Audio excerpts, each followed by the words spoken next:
They thought we were weak, too soft, too reluctant to bleed. What they never understood was this: when humans choose not to fight, it isn't mercy, it's memory. And when an alien general demanded to know why humanity avoided war, the answer he received would change the galaxy forever. This is not a tale of battles fought with fleets and weapons. This is not about who had the larger armies or stronger claws. This is about a room, a question, and a truth so heavy that even war-hardened generals trembled when they heard it. Because sometimes the most terrifying power is not unleashed in combat, it's revealed in silence, in history, in restraint. Before we begin, if you love HFY stories, hit the like button and subscribe to experience more tales. Now, back to story. The council chamber was built to intimidate. Polished obsidian walls stretched high above, inlaid with constellations of glowing crystal. At its center sat the delegation table, an oval of cold steel large enough to hold rival empires' representatives without their claws finding each other's throats.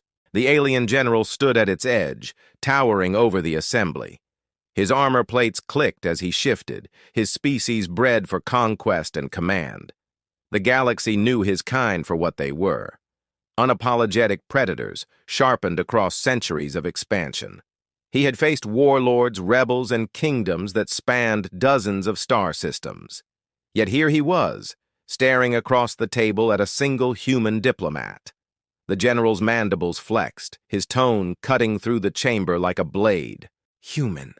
Your species fascinates me. You have strength. You have speed. I have seen your endurance records. I have read your medical files. You are predators among prey, and yet you refuse war. Why?" The question echoed, bouncing against the obsidian walls. The other alien delegates watched, curious. To them, humans were an enigma, a species capable of ferocity, yet endlessly preaching diplomacy, peace, and restraint. The human diplomat did not flinch. He sat quietly, hands folded on the table, his suit unadorned, his face calm. His kind lacked the armor plating, the claws, the tusks that other species flaunted. Yet his eyes, calm, steady, unblinking, carried a weight the others could not name. "Why do we avoid war?" the human repeated softly. His lips curled into something that was not quite a smile, not quite a warning. "General, if I were to answer that question with words alone, you would not believe me." The alien general narrowed his eyes, tail lashing behind him. "Then show me." The human diplomat rose from his chair. With a quiet gesture, he activated the chamber's holo projector.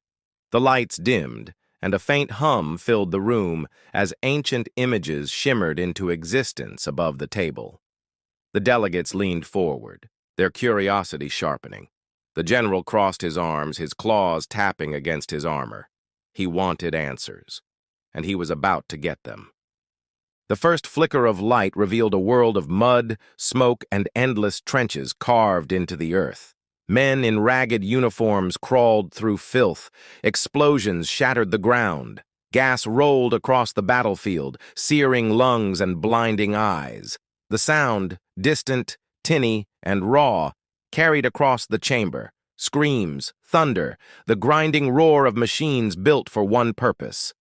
The alien general tilted his head, mandibles twitching. "What is this?" The human diplomat's voice was calm, almost too calm. "This, General, is the beginning. The first time we turned the full weight of industry toward the art of killing. We called it the Great War." The images shifted. Cavalry charges crumpled before machine gun fire. Artillery shells turned landscapes into craters. Soldiers huddled in trenches, their faces hollow, their youth stolen. The alien counselors exchanged uneasy glances. The general's claws stopped tapping. "This," the human continued, his voice steady as stone, "is why we hesitate." The chamber fell silent, save for the crackle of old footage and the distant echo of war from a century long gone. And this was only the beginning. The hologram expanded, swallowing the chamber in its cold, flickering light. What began as a single trench widened into a vast panorama, Hundreds of miles of scarred earth, torn apart by steel and fire. The alien delegates leaned forward, transfixed. They had seen wars, yes, but never like this. Never wars fought not for conquest, not for territory alone, but wars where the very soil itself seemed to scream. The human diplomat's voice cut through the darkness. 1914, he said quietly. A single spark ignited a chain of alliances, a continent dragged into conflict. They called it the war to end all wars, but they were wrong. The projection shifted. Soldiers climbed ladders, charging into no man's land, swallowed by machine gun fire before they could cross 10 steps. Horses once proud in cavalry charges fell in heaps, shredded by barbed wire and lead. Entire forests vanished under artillery bombardment, replaced by seas of mud and bone. The alien general's mandibles clicked uneasily. His people had fought wars with plasma, with blades that could shear through stone, but this was something else. This, the human continued, was humanity's first taste of what we could do when we industrialized death. Millions marched to the front. Millions never returned. We created machines not to harvest fields, but to harvest men. One delegate flinched as the hollow showed gas clouds rolling across the trenches, soldiers clawing at their faces, eyes burning, lungs filling with poison. Their screams echoed against the chamber walls until one by one, the sounds faded into silence. The human's eyes stayed fixed on the projection, but his words carried a quiet steel. Chemical weapons. A new invention. We did not simply kill with bullets. We choked, we burned, we blinded. Men prayed for death and found it crawling slowly through their lungs. The alien general shifted his weight, his tail lashing the ground. Still, he said nothing. The images shifted again. Nations rebuilding armies, factories belching smoke into the skies, governments drafting boys too young to shave. And then, a sudden silence. The gun stopped. Soldiers crawled out of trenches. Some wept, some laughed. Some simply stared, hollow-eyed, unsure if they were alive or dead. For 4 years, the human said, his voice like stone on steel, we devoured a generation, over 16 million lives. And when it was done, we told ourselves, never again. The hollow dimmed. The silence in the chamber grew heavy, pressing into the bones of every delegate. Even the general, armored and unyielding, seemed to sag beneath the weight of what he had seen. Finally, his mandibles opened. His voice was lower now, quieter, as if the footage itself had stolen the thunder from his throat. And yet, you fought again. The human diplomat turned slowly, his eyes meeting the general's with that same calm, unblinking stare. Yes, he said softly. And this time, General, you will see what happens when we fight without restraint. The hollow flared back to life. Cities in flames, skies darkened by bombers, camps with smoke rising in the distance, a shadow spreading across the globe. The Great War had been horror. The next war would be hell. The chamber darkened once more, and the hologram erupted with the thunder of engines. Thousands of planes filled the sky, their shadows crawling over cities below like swarms of locusts. 1939, the human said. His voice carried no drama, no flourish, only fact, delivered like a verdict. The world told itself the last war was the war to end all wars. And yet, within a single generation, we found ourselves here. The alien general squinted as the hollow displayed firebombs raining down on cities, entire blocks erupting in flames. People ran screaming through the streets as steel collapsed and ash rained from the sky. This, the human diplomat continued, was not a war fought only on fields or trenches. This was total war, entire nations, entire populations consumed by fire. The hollow shifted again. A gray tide swept across Europe, banners unfurling under lightning strike symbols. Armies marched in perfect formation, boots pounding against stone roads, faces carved with fanatic devotion. The sound reverberated through the chamber, a drumbeat of madness. The alien delegates leaned forward uneasily. They had seen conquest before, but this was ideology weaponized. A hunger not for land, but for domination of thought itself. 70 million dead, the human whispered. Entire continents torn apart. We split the atom, General. We unraveled the fabric of reality just to create a weapon that could end everything in an instant. The projection shifted to Hiroshima. A blinding flash consumed the chamber, making several alien dignitaries flinch back in instinctive terror. When the light cleared, nothing remained but ash, shadow, and silence. This, the diplomat said, pointing to the ruins, is what happens when humanity stops holding back. Cities erased in a heartbeat, the air itself turned to fire, and we did it twice. The alien general's chest heaved, though whether from anger, disbelief, or fear, even he could not tell.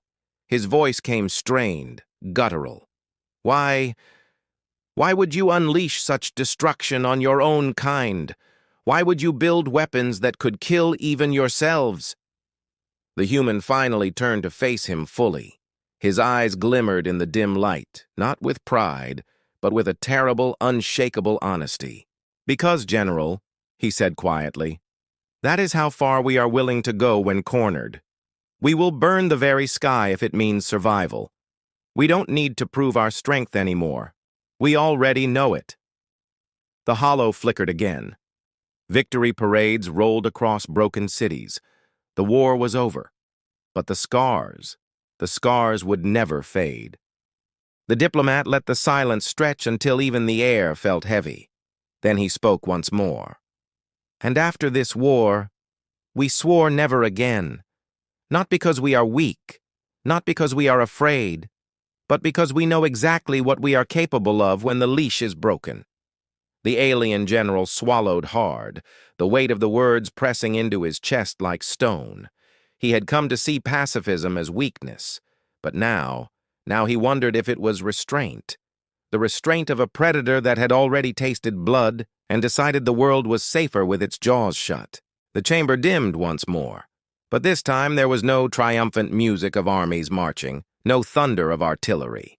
Instead, the screen bled into a chilling silence, punctuated only by the low hum of warheads rolling across assembly lines. This was the Cold War, the human said.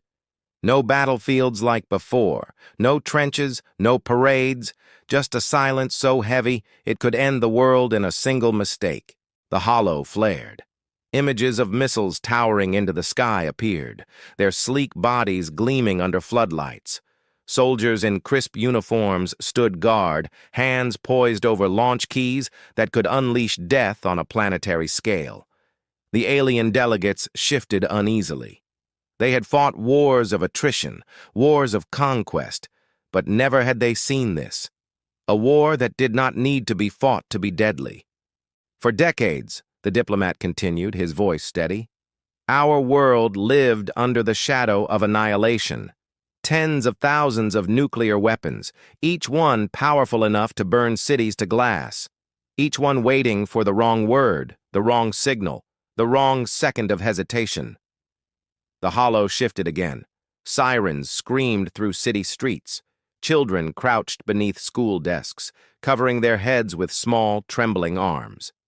Civilians built shelters beneath their homes, stocking them with cans and water, knowing full well that survival was only an illusion.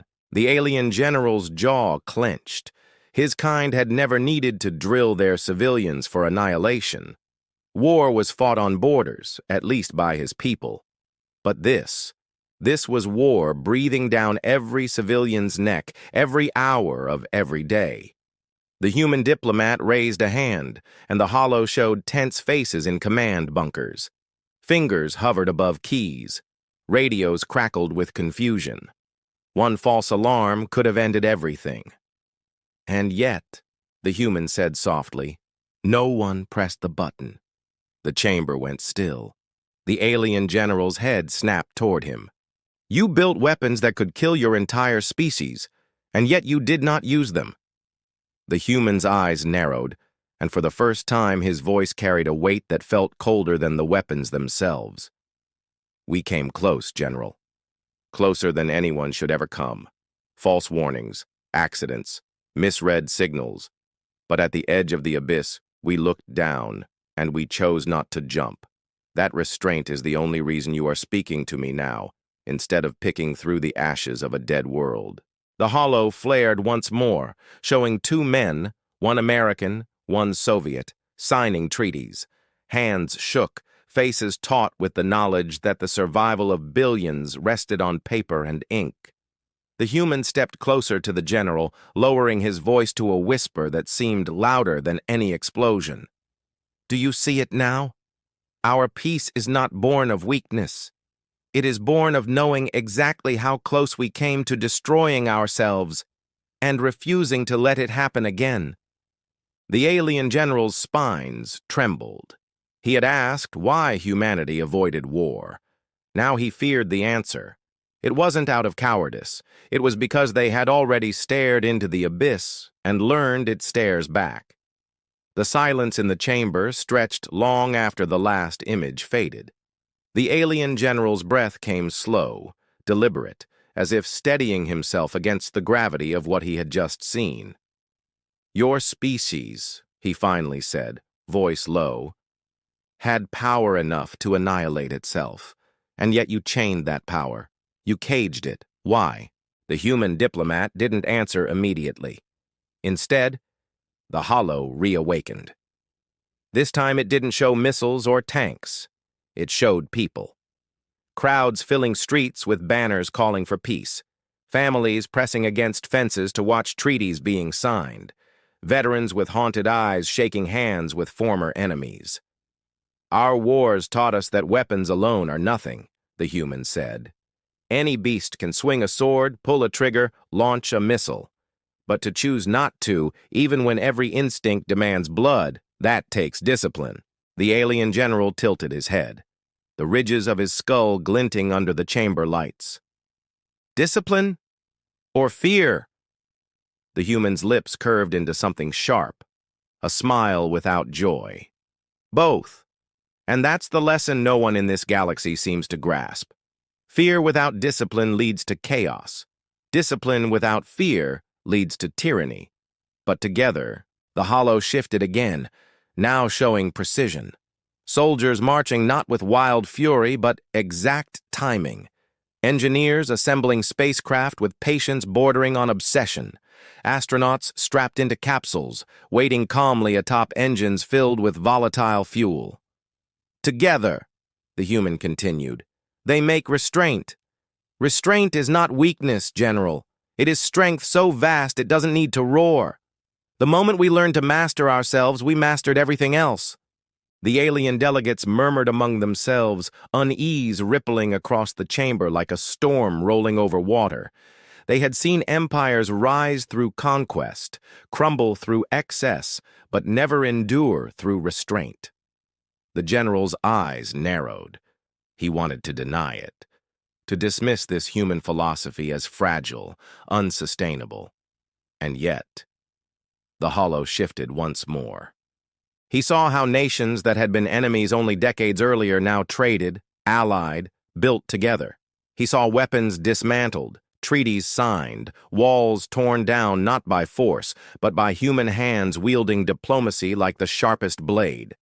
"You expect us to believe," the general growled, "that restraint is a weapon?" The human stepped forward, and the chamber lights caught in his eyes like sparks. "I don't expect you to believe it," he said softly. "I expect you to fear it, because it means we don't need to fight you to defeat you. We can make you destroy yourself by showing you exactly what's possible without firing a shot." The chamber fell silent again, but this time the silence felt heavy, dangerous. The alien general realized the truth. Humans weren't dangerous because of their weapons. They were dangerous because they didn't need them. The alien general's claws tapped against the armrest of his chair, each click sharp as a knife in the tense silence. His people had conquered dozens of worlds by blade, by cannon, by sheer dominance of body and fleet. And yet here sat a species claiming they had learned to wield something more devastating than armies: patience, diplomacy, restraint. The human diplomat leaned closer, voice measured but resonant, every syllable cutting through the chamber like steel wrapped in silk. "General," he said, "you still think war is about numbers, weapons, and territory. But war, true war, is about minds. It's about bending perception until your enemies destroy themselves without you ever lifting a hand." The hollow bloomed again, filling the room with fresh visions. Not battlefields this time, boardrooms. Nations negotiating over oceans, dividing the sky, hammering out rules for weapons no one dared fire. Leaders at long tables arguing fiercely, walking away furious, then returning days later to sign papers that would outlast their anger. "This is where we fight," the human continued. "In conversations that stretch for weeks, in words that bind empires stronger than chains.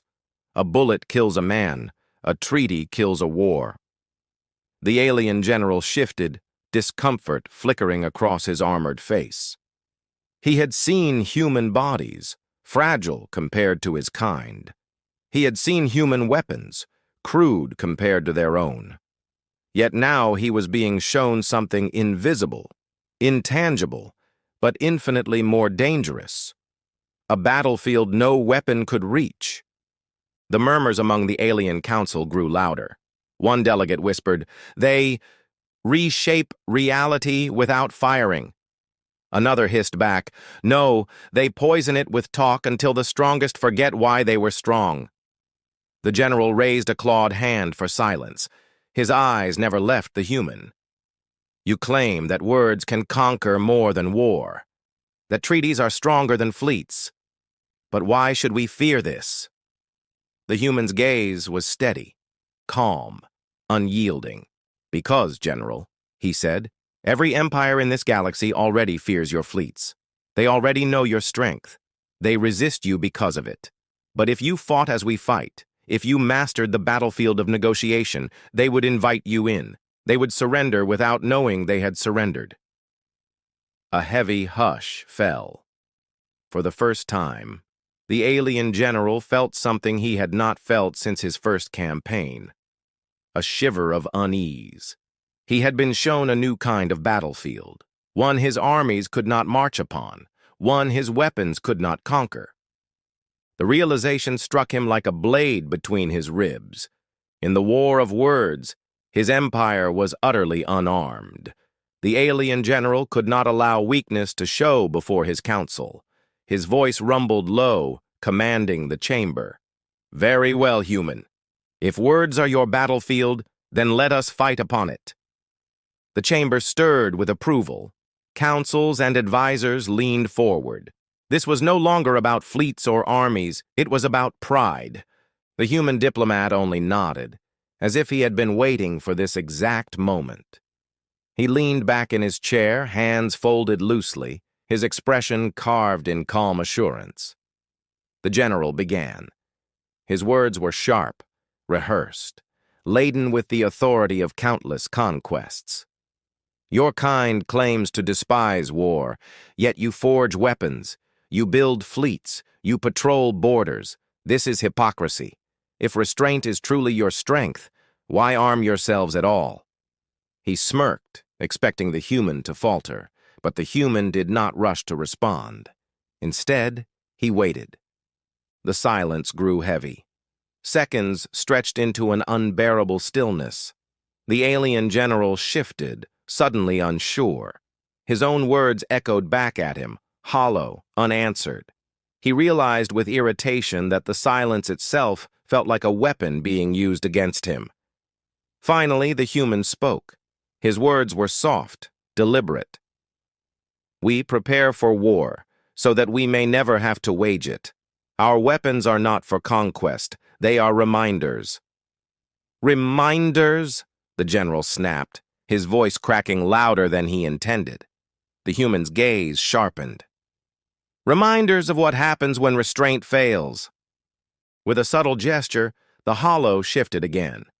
This time it showed not the wars of Earth, but the peace treaties that had followed. The rebuilding of cities, enemies shaking hands, children walking through streets once cratered by fire. The message was clear. Humans were not strong because they won wars. They were strong because they ended them. The general tried again, pressing harder, layering accusations, twisting logic as he had in countless military councils. But every word he hurled was caught and dissolved in the diplomat's calm replies. Every silence turned into a trap. Soon the general realized the horrifying truth. This was not a negotiation. It was a dismantling. His arguments were not being met with counter-arguments. They were being unraveled, piece by piece, until he was left defending nothing but air. Around him, council members began to whisper again. Their once admiring stares now carried doubt, even suspicion. The alien general clenched his fists, rage coiling through his chest. But deep inside, beneath the anger, a darker realization settled in. He was being conquered, not by blade, not by fire, but by silence, by patience, by words, and he could not stop it. The alien general's chest heaved. His claws drummed against the stone of the council table. He felt the eyes of his peers burning into him, their faith unraveling thread by thread. He needed to strike back. He needed control. "You show us ruins," he snarled, gesturing at the fading hollow of Earth's wars. "You show us bloodshed as though it were a lesson. But all I see is weakness, a species so fractured it tears itself apart. Why should we fear creatures who can barely coexist with one another?" His words landed heavy, bold. He expected the council to nod. He expected doubt to scatter. Instead, the human smiled. Not cruelly, not smugly, but with a kind of weary, almost unbearable sadness, as though the general had walked directly into the center of a truth too vast to escape. "You're right," the diplomat said softly. "We fought ourselves. We scarred our own world. We were reckless, blind, divided." The council leaned forward. Even the general froze, caught off guard by the confession. "But," the human continued, his voice steady, "do you know what happens to a species that survives its own wars?" With a slow wave of his hand, the hollow shifted again. Not images this time, but numbers. Cold, clinical. Casualty counts from Earth's world wars. Millions lost in each conflict. Cities reduced to ash in days. The staggering toll of industrialized slaughter. Gasps rippled through the chamber. "This," the human said, his tone now edged with steel, "is what we did to ourselves. Entire generations burned away before our eyes. The greatest horrors we have ever faced were not from alien conquerors, not from monsters in the stars. They were from our own hands." He let the silence breathe. The council's faces twisted, some pale with shock, others grim with a dawning comprehension. The human's voice lowered, heavy with finality. "And if this is what we did to ourselves, what do you think we would do to anyone who forced us into that place again?" The question hung like a blade in the air. For the first time, the alien general could not summon words. His throat tightened, his practiced rhetoric turning to dust. He understood, as every counselor did in that moment, the terrible paradox of humanity. They were peaceful, not because they lacked the will to fight, but because they knew too well what war meant when unleashed by human hands. The council chamber had gone utterly still. The general felt as though he were standing at the edge of a vast abyss, staring into the full, unblinking truth of a predator that had caged itself, not out of weakness, but out of mercy. And mercy could always be withdrawn. The chamber felt colder now, not because of temperature, but because of the silence pressing down like a suffocating weight. The alien general, once so confident, sat rigid in his seat. His claws curled against the stone table, though he no longer drummed them. His bravado had been punctured, his arguments unraveling with every word the human had spoken. Across the chamber, counselors shifted uneasily. Some leaned back in their chairs, eyes darting as though replaying the images burned into their minds. Others leaned forward transfixed, their expressions betraying a dangerous thought they dared not speak aloud. What if the humans were right? A counselor from the Rocktail Dominion broke the silence first. Her voice was hoarse, as though it had been dragged across glass. You slaughtered millions of your own kind? The human diplomat didn't flinch. He nodded. Yes. And we remember every life, every mistake, every scar. That memory is why we choose peace, why we walk carefully, even when others do not. Another counselor, this one from the Veyron coalition, bared his fangs. Not in anger, but in unease. And you survived that? The human's eyes locked onto his. We did more than survive. We adapted. We learned. We swore never to allow it again. That is why you see restraint, not weakness. Restraint. The alien general slammed his claw against the table, desperate to break the spell. Lies! He bellowed, his voice echoing through the vaulted chamber. They manipulate you with theatrics. They wield sorrow as though it were a blade. These humans, these fragile things, could not possibly stand against the weight of the galaxy's armies. But his words no longer carried the same gravity. The counselors no longer leaned toward him. They leaned toward the human. One by one, murmurs broke out among them, uneasy voices whispering the same thought. If humanity has already walked through fire and survived its own wars, what would it do to us if forced? The general's chest tightened. He could feel it. The shift, the slow, inexorable turning of the council's mood away from him, away from war, and toward the strange, infuriating creatures who had come to them not with fleets or weapons but with scars. And for the first time in his long, decorated career, the alien general felt something he had not tasted since his youth. Fear. The human diplomat's voice lowered, steady as steel drawn across stone. You think you've seen the worst of us, he said. You haven't. What you've seen is only what we did to each other. What you haven't seen. He pressed a finger to the console before him.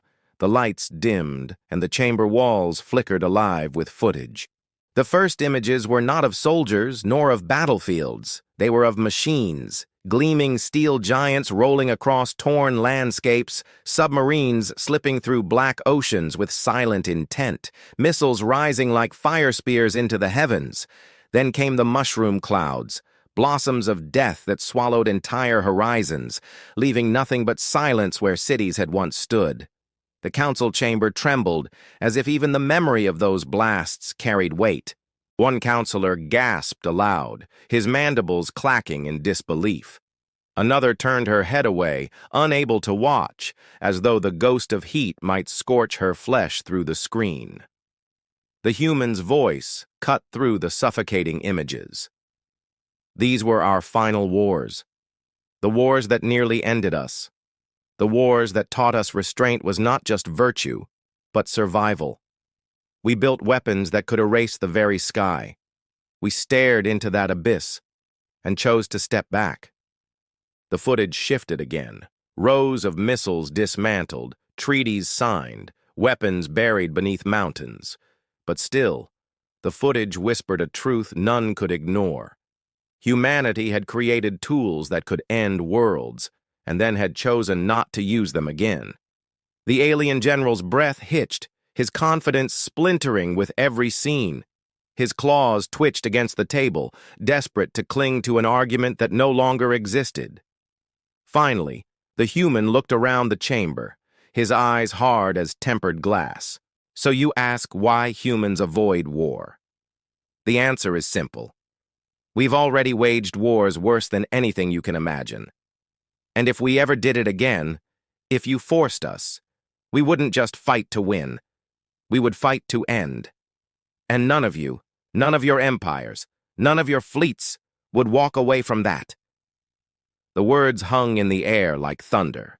The counselors exchanged glances, but no one spoke. Not one dared challenge the meaning in the human's voice, and in the silence, the alien general realized something he had never considered. Humanity's refusal of war wasn't weakness. It was the most terrifying form of strength. The silence in the chamber was more deafening than the thunder of war drums. For a moment, every eye lingered on the human diplomat. He stood calmly, hands folded before him, the faint glow of the hollow footage still flickering against his face. He wasn't threatening them. He wasn't shouting, and that made the weight of his words even heavier. The first to break the silence was a counselor whose skin shimmered like liquid silver. Her voice trembled as she leaned forward. Perhaps we have misjudged humanity. If they truly wielded such weapons and yet chose to restrain themselves, then are they not proof that peace is a greater strength than war? Across the table, a scaled chancellor slammed his claws against the stone surface. His fangs bared in anger, but his eyes betrayed something else: fear. "Do you not see? This is no strength. It is madness. These creatures forged death so absolute it scars the air itself. If they turn that upon us, what chance do we have?" The chamber erupted. Some voices echoed the silver-skinned counselor, pleading for restraint, for diplomacy, for peace. Others shouted in alarm, arguing that humanity was a threat too great to be tolerated. The alien general, the one who had first demanded an explanation from the human, sat frozen. His gaze darted from one side of the council to the other, his empire's allies breaking apart before his very eyes. What had begun as a unified attempt to corner humanity had devolved into chaos, and at the center of it all stood the human, silent, watching. He had not lifted a weapon, had not raised his voice, and yet he had fractured an empire's unity more deeply than any siege or battle ever could. When he finally spoke, his words sliced through the storm. "You call us dangerous because we do not use our weapons. You call us weak because we do not start wars. But I tell you this, humanity does not need weapons to defeat you. We need only the truth. And the truth is simple. You fear us not because of what we've done, but because of what we chose not to do." The chamber fell silent once more. The alien general's claws slowly unclenched. For the first time in his life, he understood what true negotiation power looked like. It wasn't fleets. It wasn't armies. It was restraint, sharpened into a blade sharper than any forged in war. The alien general's armored chest rose and fell with measured breaths. He had led fleets into war zones where plasma fire painted the skies red. He had broken sieges and silenced rebellions, yet never, not once, had his heart pounded with such a quiet, suffocating fear as it did now. He looked again at the human. No weapons, no soldiers. Just a single diplomat who had fractured the council with words alone. The general's claws scraped the table, drawing sparks as his voice rumbled low. "Human, if your kind possesses such destruction and yet refuses to wield it, then what is it you truly want from us?" The question rolled across the chamber like thunder. Every counselor froze, waiting for the answer. The human didn't smile. He didn't gloat. His eyes, calm but piercing, lifted to meet the general's.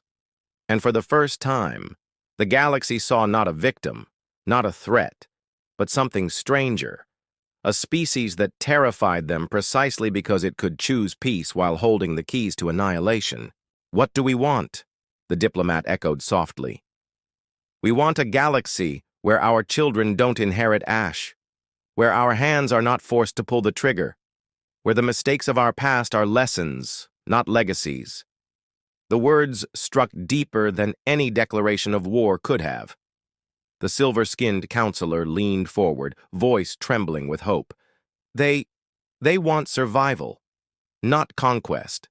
But the scaled chancellor snarled, slamming his claws down again. "Do not be fooled! They wrap their threats in silk. If they can end worlds, then their peace is no peace at all, merely chains we cannot see." The general's head turned sharply. his dark eyes locking onto the human once more. He wanted to believe. He needed to. Yet every instinct screamed at him that this was not weakness. It was a power greater than armies, and it was slipping through his control. The human took one slow step forward, his voice carrying across the chamber without effort. "We don't need weapons to defeat you. Not here, not now. All we need is your fear of what we could do if we were like you." The general's throat rumbled with an unspoken growl. He had asked the question no general ever wished to. "What do you want?" And the answer had not reassured him. It had only deepened the void. Because the truth was dawning on him, cold and merciless. If humanity truly desired war, the galaxy would already be ash. The council chamber had become a battlefield without fire. Every faction's voice cut sharper than blades, not at the human, but at each other. The silver-skinned delegate pressed both hands flat on the table, trembling. "They've shown restraint beyond comprehension. Do you not see? If they wished for dominance, none of us would still be breathing." The scaled chancellor roared back, claws gouging into the stone. "Restraint is a weapon in itself. They hold the blade at their own throat just to make us wonder when they'll turn it outward." The argument fractured the chamber into chaos. Shouts, jeers, whispers. Yet in the eye of the storm, the human diplomat stood silent, letting them collapse under the weight of their own fear. And then, all voices hushed, because the alien general rose. His massive frame cast shadows across the chamber walls. His armor creaked as he placed both hands on the table, claws curling inward. Every gaze locked onto him, waiting for the verdict. He had spent his life believing strength was measured in steel, in blood, in conquest. But the human had unraveled that belief without raising a hand. Worse, the general knew his soldiers, his worlds, his people were watching. If he faltered, his empire would fracture like glass. Slowly, he looked at the human, his voice a growl that carried like thunder. "You claim you want peace, yet your history is rivers of fire. You claim you do not need weapons, yet your every word cuts like one. So I ask you, human." He leaned closer, the ridges of his jaw casting sharp shadows. "If your restraint is not weakness, then what is it?" The human's reply was calm, terrifying in its simplicity. "It's choice." The word fell heavy, like a stone into still water. Ripples spread through every corner of the chamber. The general's chest tightened, not with anger, but with something far worse. Realization. Choice. Humans had chosen peace after knowing war deeper than any species alive. Which meant, if ever cornered, they could choose the other path again. And nothing in the galaxy could withstand it. The council sat in stunned silence. The general, for the first time in his career, felt the weight of inevitability pressing against him. This was no longer a debate. It was the breaking point. The galaxy would either unite behind humanity's restraint or ignite in fear of what would happen if they forced humanity's hand. The silence inside the chamber stretched long enough to feel like eternity. No one moved, no one dared to speak. It was as if the entire galaxy was holding its breath. The general's claws tapped once against the table, metal against stone. He had lived his life worshipping conquest, but now he understood something far heavier than war. Humans did not avoid war because they were incapable of it. They avoided it because they knew its true cost. The council's elder, her voice shaking with age, broke the silence first. "I see it now. Their peace is not born of cowardice, but of memory. They have walked through hell, and they have returned scarred, yet standing. Tell me, what strength is greater than that?" One by one, the delegates lowered their heads, not in submission, but in acknowledgement. Every empire in that room had boasted of armies, fleets, and weapons. Yet against the weight of human restraint, those arsenals suddenly felt like toys. The human diplomat remained still, hands folded. He had shown no weapon, threatened no invasion. All he had offered were truths carved in the fires of Earth's history, and it was enough to make the council tremble. The general finally stood tall, his voice resonant and grave. If they ever choose war again, we will all burn.